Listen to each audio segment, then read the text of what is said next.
مسجد نبوی میں ان کی ایک بچے سے ملاقات ہوئی۔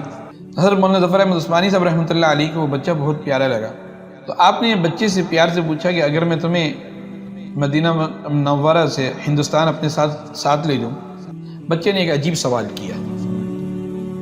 سوال یہ کیا کہ کیا ہندوستان میں مدینے کا یہ روزہ بھی موجود ہوگا؟ مولانا ظفر احمد عثمانی صاحب رحمۃ اللہ علیہ فرماتے ہیں کہ میری چیخیں نکل گئیں جب میں نے بچے سے یہ سوال سنا۔ میں نے کہا کہ بیٹا، ہندوستان میں بہت کچھ ہے لیکن مدینے کا روزہ نہیں ہے۔ تو بچے نے کہا جب سرکار کا روزہ وہاں نہیں ہے تو میں بھی نہیں جا سکتا۔ ویڈیو بائی یوسف۔ ایک دفعہ حضرت مولانا ظفر احمد عثمانی صاحب رحمۃ اللہ علیہ حج کے لیے تشریف لے گئے تو سفر حج میں مدینہ منورہ میں قیام تھا۔ مسجد نبوی میں ان کی ایک بچے سے ملاقات ہوئی۔ حضرت مولانا ظفر احمد عثمانی صاحب رحمۃ اللہ علیہ کو وہ بچہ بہت پیارا لگا، تو آپ نے بچے سے پیار سے پوچھا کہ اگر میں تمہیں مدینہ منورہ سے ہندوستان اپنے ساتھ لے جاؤں تو کیا خیال ہے؟ بچے نے پوچھا کہ آپ کیوں نہیں جانا چاہتے ہیں، مجھے کیا فائدہ ہوگا؟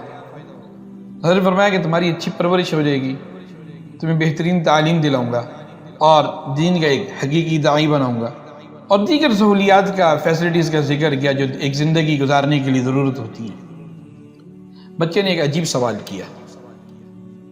سوال یہ کیا کہ کیا ہندوستان میں مدینے کا یہ روزہ بھی موجود ہوگا؟ مولانا ظفر احمد عثمانی صاحب رحمۃ اللہ علیہ فرماتے ہیں کہ میری چیخیں نکل گئیں جب میں نے بچے سے یہ سوال سنا۔ میں نے کہا کہ بیٹا، ہندوستان میں بہت کچھ ہے لیکن مدینے کا روزہ نہیں ہے۔ تو بچے نے کہا جب سرکار کا روزہ وہاں نہیں ہے تو میں بھی نہیں جا سکتا۔ میں نے ایک نعت پڑھی، میں اس کے کچھ اشعار آپ کو سنانا چاہوں گا۔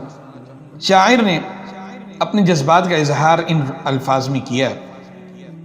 بنا لیا ہے بہاروں نے گھر مدینے میں، مہک رہی ہے فضائے حرم مدینے میں۔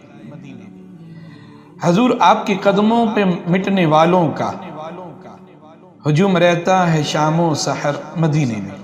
میں کیوں نہ منزل عقبا کی جستجو کر لوں، مجھے نصیب ہوا ہے سفر مدینے میں۔ بنا لیا ہے بہاروں نے گھر مدینے میں، مہک رہی ہے فضائے حرم مدینے میں۔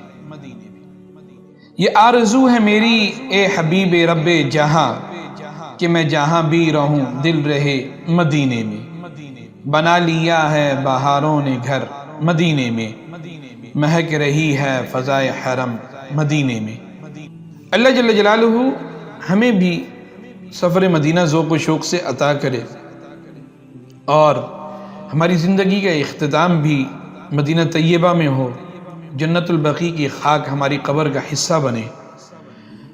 اللہ تعالی ہمیں ادب و عظمت کے ساتھ سفر مدینہ عطا کرے، آمین بجاہ النبی الکریم صلی اللہ تعالی علیہ وسلم۔